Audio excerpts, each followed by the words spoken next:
And Erika, you are going to see, begins pursuing fame hard. There's no person who can look into Erika's life and make the claim that she was not trying to be famous. As I have said, I don't know any women who have never dated a guy that was normal. Like, everybody that Erika dates has some degree of fame and publicity already. Traveling, I love it. I'm all for it. I'm up for anything. I want to learn. I want to be able to use this opportunity and harness all the things that I can learn from it and be able to just inspire people. I think it's a coincidence that, like, this happens to be the university that Jeffrey Epstein was pouring all of his money into, by the way, and he's facilitating models from Romania beginning in 2009. Do you think all of this is just one big coincidence and we are the conspiracy theorists? This newly surfaced tape has people seriously raising their eyebrows at Erika Kirk.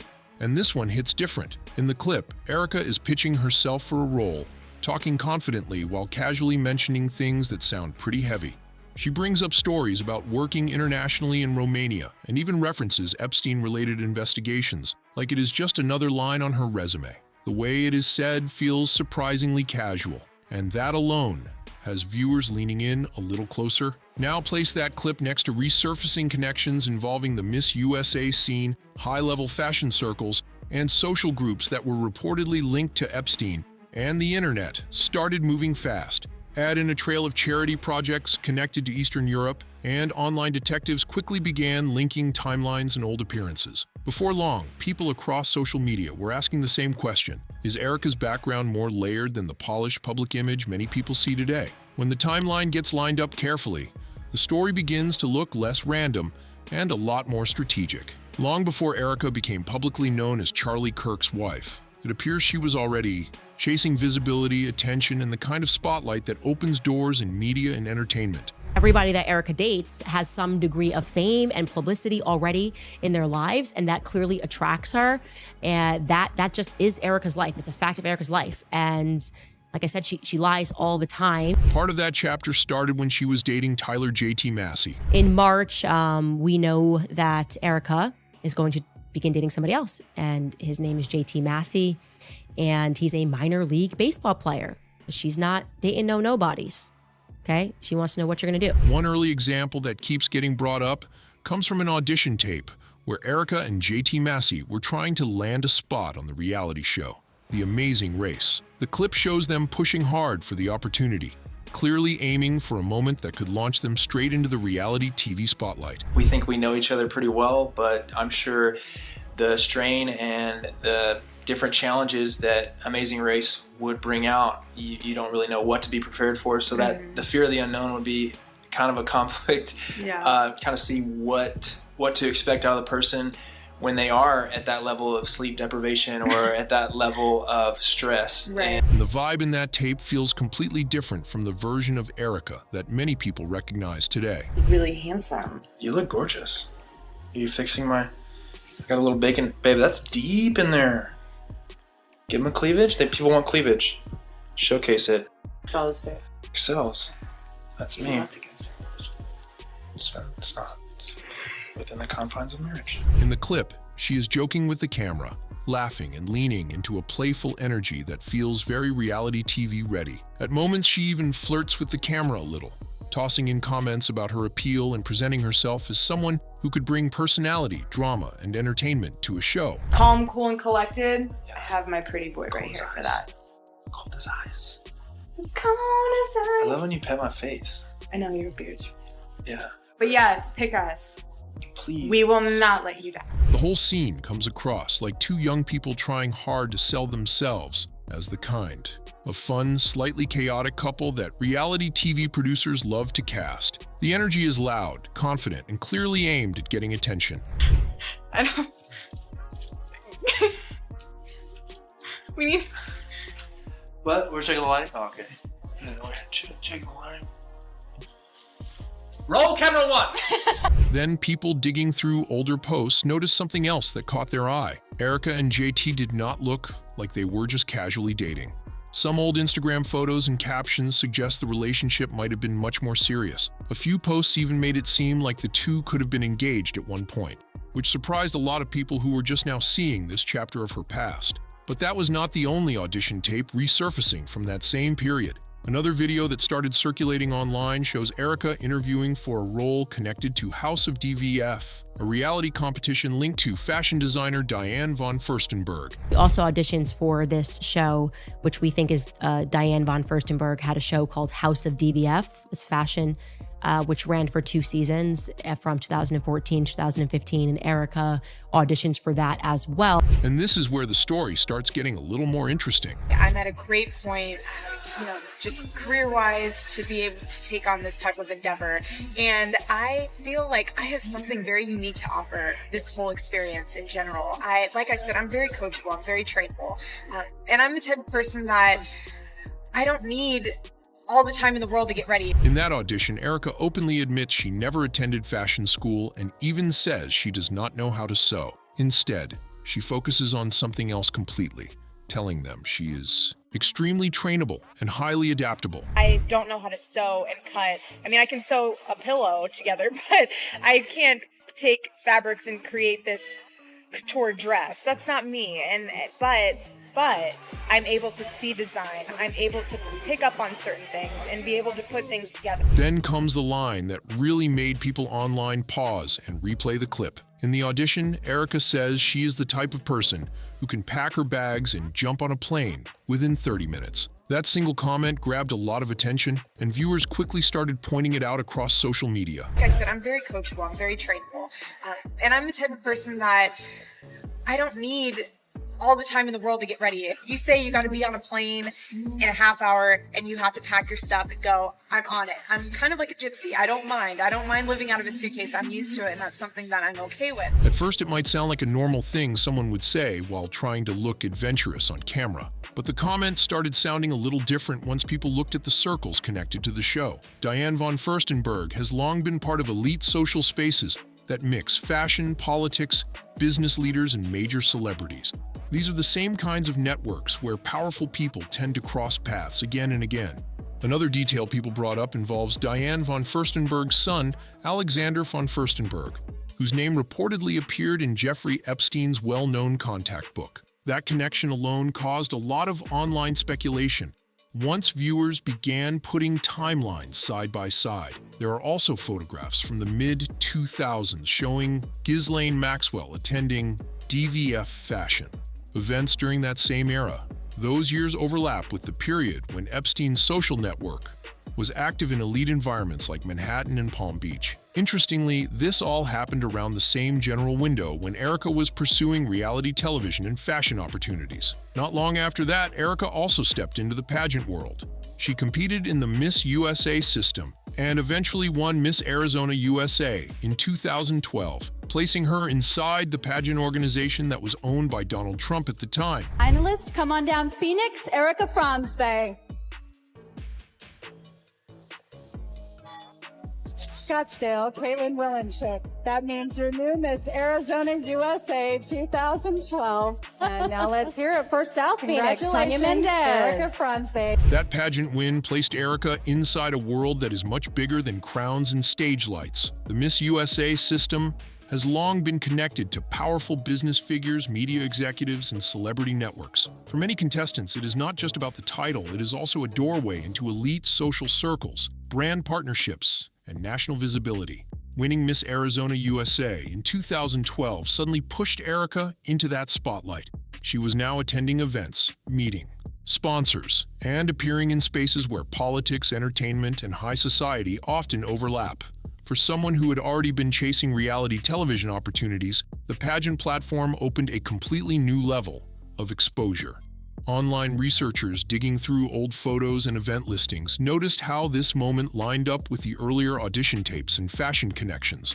The pattern, they pointed out, looked like a steady climb through different influence circles, starting with reality TV attempts, moving into fashion-related opportunities, and then landing inside the pageant system. To many observers, it painted the picture of someone who had been working for years to build visibility and connections. Each step seemed to move closer to larger stages, bigger audiences, and more powerful networks. Pageants are often seen as glitter, crowns, and evening gowns, but behind the stage lights, they can also function as powerful networking machines. Contestants regularly meet modeling agencies, casting directors, sponsors, photographers, and media executives, who are always searching for the next face to promote or place in front of cameras. After her win, Erika reportedly stepped into that world from a different angle and began working as a casting director herself, helping review and select talent. At first glance, that detail might seem small, just another job in the entertainment pipeline. But critics who have studied the Epstein network for years have often pointed out that certain modeling and pageant spaces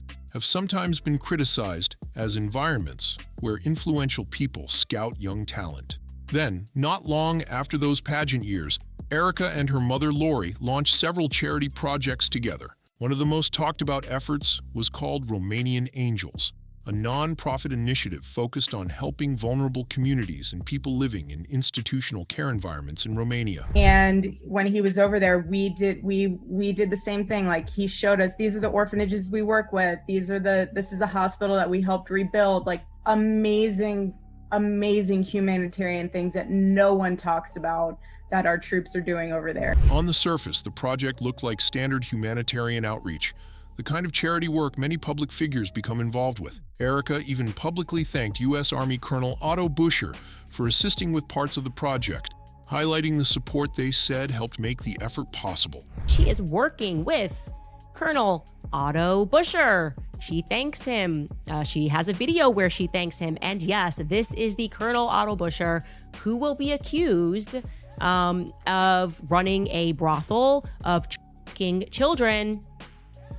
No doubt Erika knew him. But Romania started becoming a major talking point again for another reason entirely. Around the same time, people were revisiting Erika's charity connections. Newly unsealed documents from lawsuits tied to Jeffrey Epstein began circulating online. Those records showed something that immediately caught attention. Financial documents linked to Epstein's foundation listed a $30,000 payment that was reportedly sent to a Romanian bank account through a foundation associated with Epstein himself. Do you think it's a coincidence that this happens to be the university that Jeffrey Epstein was pouring all of his money into, by the way, and he's facilitating models from Romania beginning in 2009? Do you think all of this is just one big coincidence and we are the conspiracy theorists? That discovery immediately sent online researchers digging deeper into timelines and financial records. The payment itself did not directly mention Erika or her projects, but the destination being Romania instantly caught people's attention because of the charity work she had been promoting there. Suddenly, the conversation online shifted into overdrive. Commentators began asking whether the overlap was just a coincidence or part of a much larger web of activity happening in the same region during the same years. Romania had already been mentioned in several international investigations tied to trafficking networks and questionable financial transfers, which only made the discussion louder. To be clear, no public documents have shown that Erika or her charity received money from Epstein's foundation, but the timing and the location were enough to spark a wave of speculation across social media. When people started lining up the dates, the pageant years, the charity work, and the resurfaced audition tapes, many felt the timeline looked surprisingly dense with connections. Others pushed back, arguing that Romania hosts hundreds of legitimate charities and international aid projects every year. From that perspective, the overlap could simply be the result of unrelated organizations operating in the same country at the same time. Still, the resurfacing clips and documents kept circulating online, and the conversation around Erika's early career only continued to grow louder. That discovery brought back an old and uncomfortable conversation that had been circulating for years about where many people connected to the Epstein case were believed to come from. A number of reports and discussions have mentioned Eastern Europe, with Romania often appearing in those conversations. As people looked through newly released files and old records, some online commentators began sharing their reactions. One person wrote, "Anyone else notice this when going through the files? It really bugs me. He seems to have specifically targeted Eastern European women. It was obviously ethnically motivated. Eastern European governments need to take a more proactive stance towards this.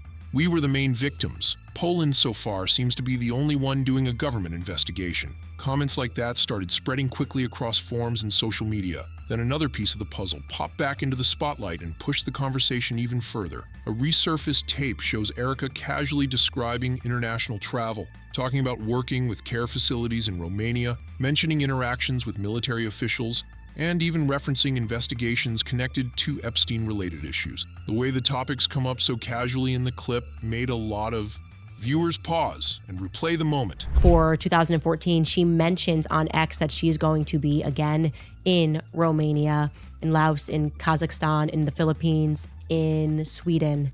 She says, okay, 2014, I see you.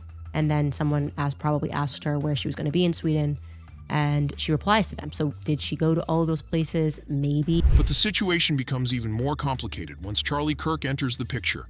Before his passing, Charlie had publicly pushed for the full release of the Epstein files, calling for more transparency around the case. Since his passing, however, some critics online have pointed out something they find unusual. Erika herself has never publicly addressed the Epstein files or the surrounding investigations, and that silence has become another talking point in the growing debate. That silence is exactly what started fueling even more speculation online. In today's internet culture, when a major controversy is trending and someone connected to the conversation says nothing, people tend to notice quickly.